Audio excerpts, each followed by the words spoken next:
Good morning, Senator John McCAin. Hi, Joe. How are you?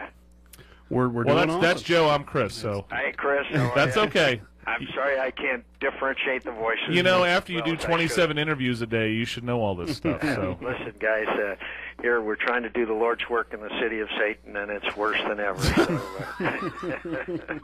you know, let me just start out, if I could say, we're about to take up a what we call an emergency supplemental bill. The reason why they call it emergency is, but then you don't have to pay for it. In other words, it just adds to the already $13 trillion debt that we've run up. Poof out of thin air.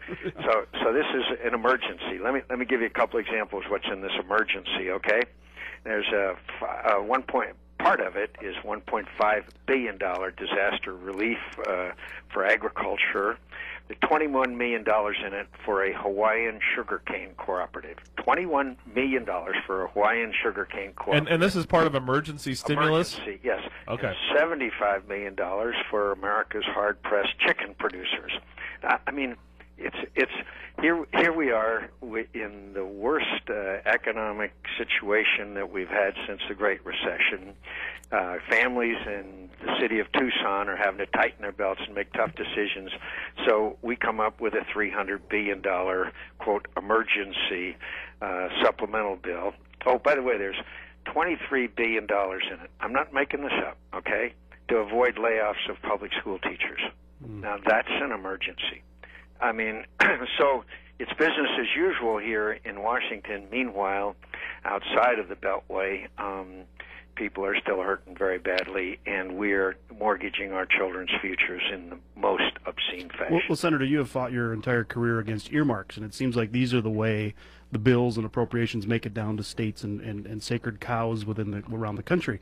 Have you seen any reform? I know President Obama has talked about we're going to do it differently. The Democrats have control everything now.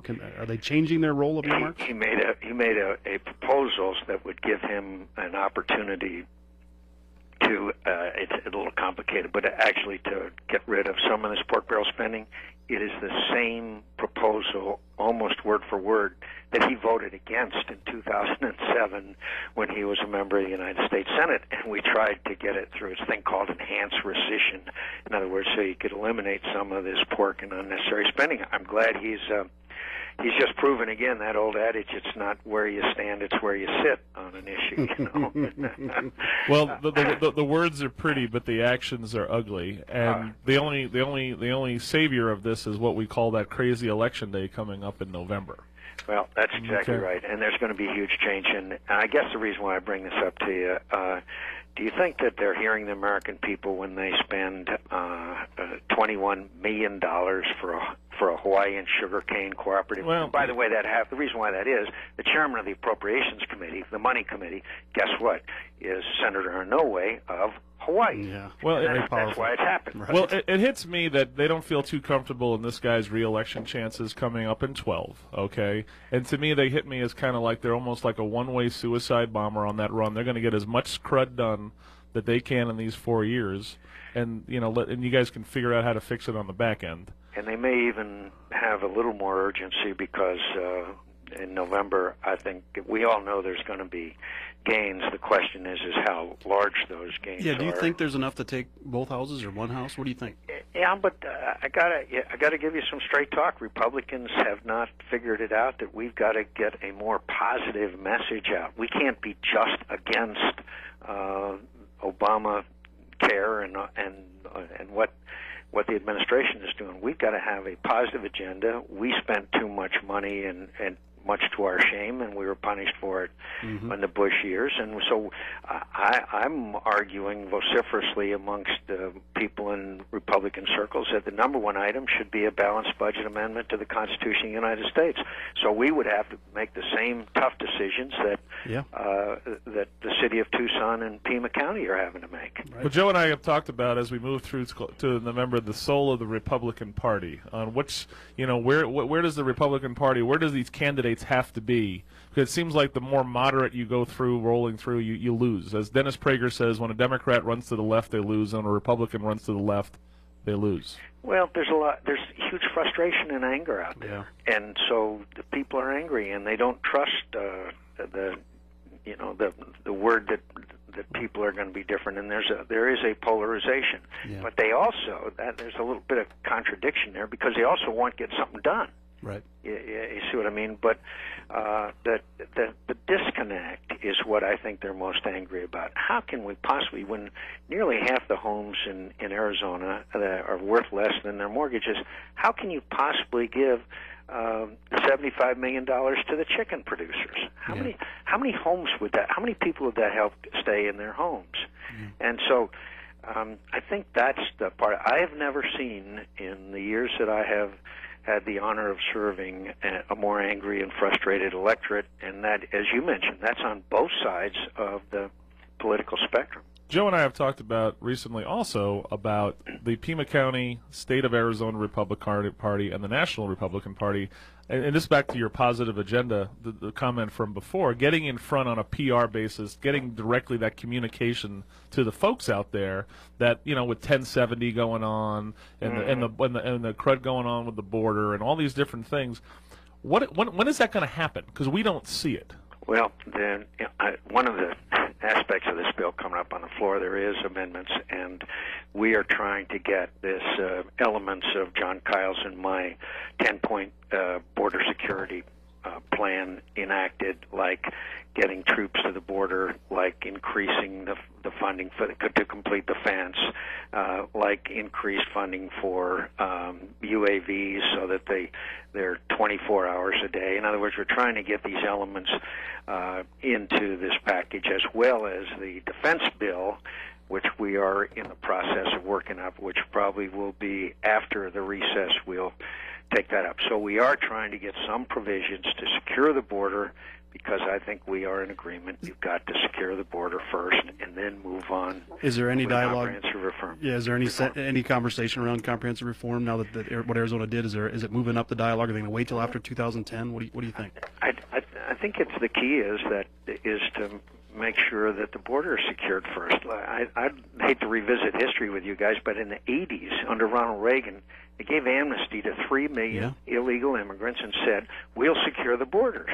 Well, obviously, if you have 1.3 million pounds of marijuana intercepted just in the Tucson sector last year, we don't have a secure border.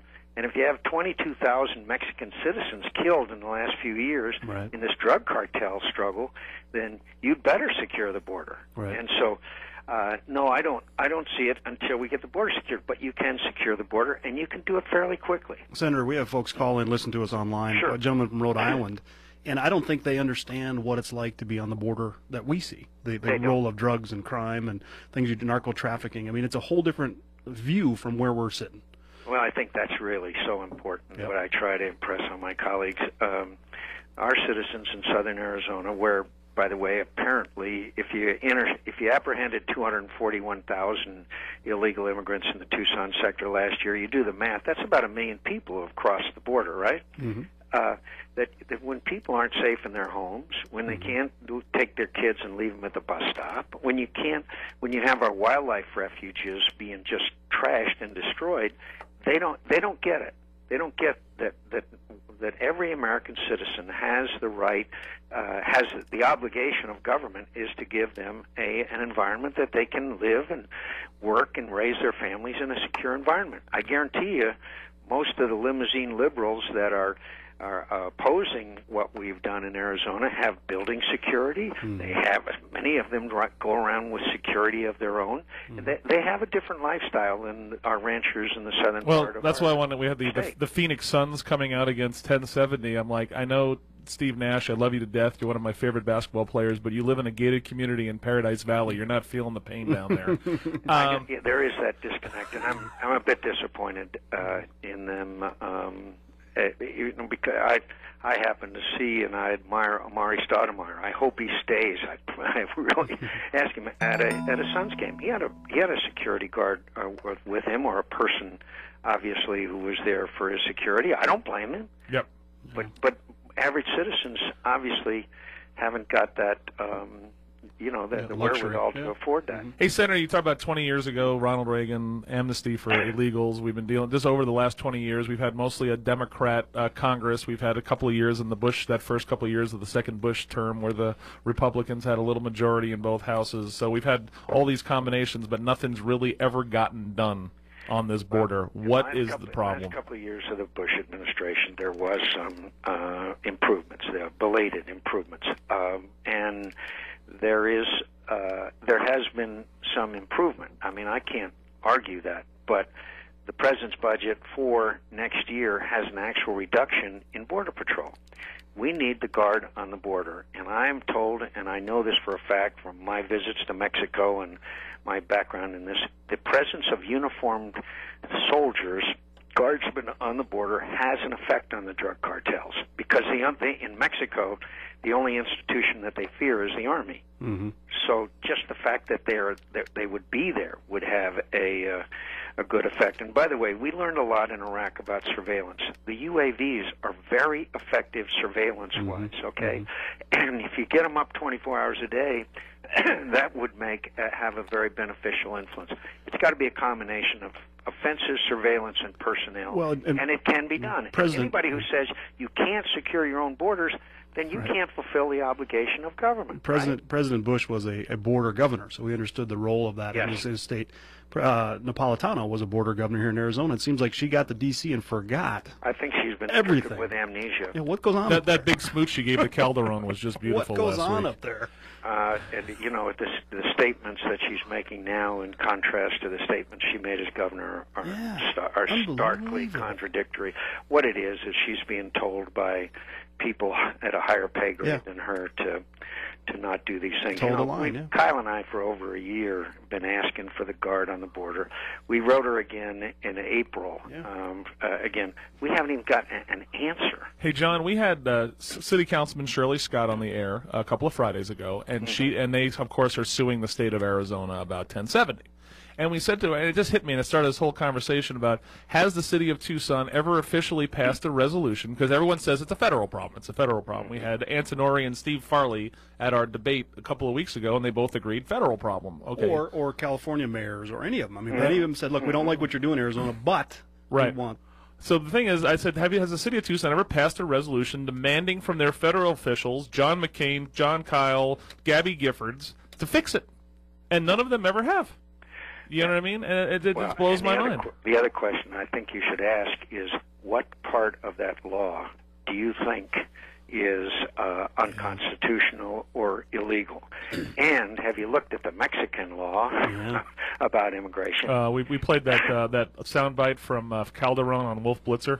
Yeah. Where he just basically said, after he bagged on 1070, he said, "Oh no, you cannot just come into our country. It's worse down there." You know, the penalties are severe. 2 years. The process is expeditious.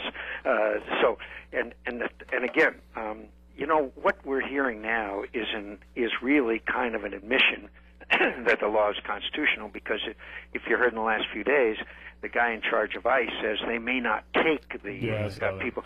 Well, that means that they've been working night and day trying to find ways that to challenge this legislation. It's not as strict as the federal law, but the other point is, what we have to keep impressing on your friend from Rhode Island and these other people. Arizona acted out of frustration because the federal government did not fulfill its responsibilities. That's why the state of Arizona felt that they had to act. And it's back to the PR battle, Senator. It really is. And one question I do have for you before we go to break is, you are very popular in other states, okay? And you're just as popular in some other states as you are in Arizona.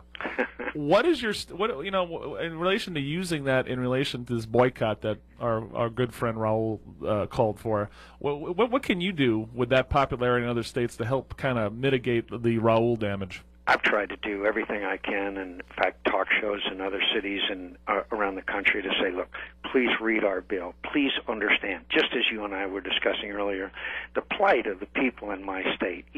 No citizen should be subjected to conditions where they and their families are not safe. Yeah.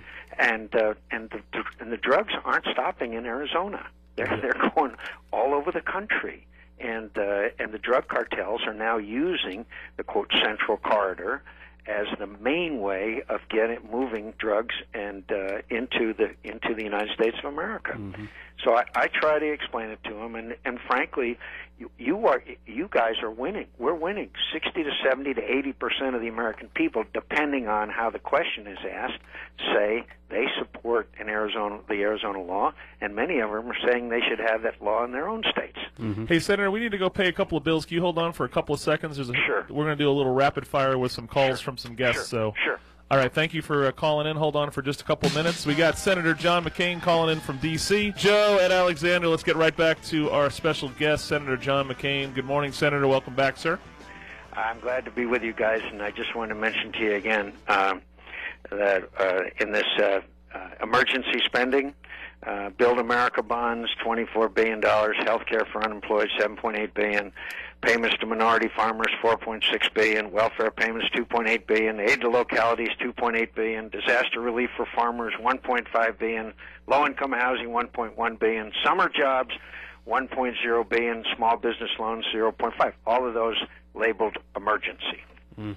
The summer job, these kids they got some stuff to do. They just can't run lemonade stands all summer, dude. Come on. It's better than we're getting paid. And then when you look into the, like this disaster relief for farmers, that's when you get the Hawaiian Sugarcane Cooperative, motorsports businesses, renewable energy firms, the steel lobby. The list goes on and on. Yeah. Well, anyway. One day it'll stop in the next 40 years. We'll see. So let's go to line 4. Dave, Okay. Good morning. You're on with Senator John McCain. What's up, Dave? Good morning, Senator. First of all, thank you for the service for our country. I appreciate that very much. Thanks, Dave. Question is what's taking so long to get this fence built down here in Arizona? Money and Okay, and we will. just, And they we've always got to... say money. I mean, I understand it's not your fault, but they say money. But how can we have no trouble getting money for other projects like the bridge nowhere and stuff like that? What's a few $1 million down here? I don't understand that. I've heard various theories. One of them is that there are some members of Congress who don't want the border secured, who want I'm heading for Douglas right now, and what you say to me? Oh, we lost Dave. Lost you. Hey, I'm sorry. So there's folks that don't want to fund the fence? There are some that do not want the border secured. Yeah. They want. This is the majority. Hey, Dave, Dave, we're losing you. Let's go to our next call. Let's go to. Thanks for calling, Dave. We'll try again. Bobby, you're on the line with Senator John McCain. What's up? Good morning, Senator McCain. I had a question on the immigration, and I just find it I find it appalling that states are calling for a boycott of Arizona, particularly California, when they have their own immigration bill already. Yep. 834B. Yep. And it's identical to Arizona's. It's to me, my friend, it's a height of hypocrisy, and it's galling, and it's really a situation where I think that in some ways it is trying to galvanize a political base for upcoming elections. Okay, that's the story. It's just hypocrisy is the absolute word for it. If you're in the Democratic Party, there's not too much to hold on to in this last few months. So you're looking at anything you can out there. So I'm curious why the mainstream media hasn't really picked up on that or politicized. The mainstream. Have you seen the mainstream media? The mainstream media has mischaracterized this bill in the most obscene fashion that I have. Yeah. I can rarely recall a time where any issue has been as falsely described as this one is by the mainstream media. Hey, Bobby, we got to get one more call in Thank before you, the Bobby. top of the hour. So, Senator, I'm going to give you a pre-thank you for coming on before this one call because Green Party Dave can talk for like 9 years. So we're going to end strong with Green Party Dave, and if we got to hang up on you at the top of the hour, God bless you. Keep doing your stuff. Come on, Dave. All right, Green Party Dave, what's up, buddy? Well, good evening, or good morning. I'm excited to talk to you, Senator, and it's an honor to speak to you. But I do have an emergency you haven't mentioned. And with coming up on Memorial Day soon, we know that suicides have reached epidemic proportion in our populace. We know that suicides now have surpassed violent deaths in America, as reported in the Washington Post. But amongst veterans, it's become very severe, Senator. You know that 119,000 men who served in Vietnam have now committed suicide. And we have not even So Dave, I get maybe the question could be around the VA system and the 60 seconds. No, Yeah, the current. Go ahead, Dave. No, David, I got 40 seconds for the senator to answer you. Help you a little bit. Just very quickly, it is a big problem, and part of it also has to do with the reception that a small part of it, but how the reception our Vietnam veterans got when they came home. There are now active programs, thanks to Secretary Gates and the Pentagon, that is concentrating on this issue. This is very tough wars in Iraq and Afghanistan they're in. There are extensive debriefs. We are trying to work on this problem of PTSD as well as traumatic brain injury, and it is a challenge, and one that we have to stay on top of and devote every effort to. Tucson's very own VA hospital is big on post-traumatic stress. Yeah, and it's a very good hospital in Tucson. They're doing a great job. All right, Senator, we got to let you go. We got 5 seconds, so Thanks, guys. Thank you very much. have fun with the crazy people. Remember, it's always darkest before it's totally black. Thank you very much. Thanks, guys. Chris and Joe, wake up, Tucson.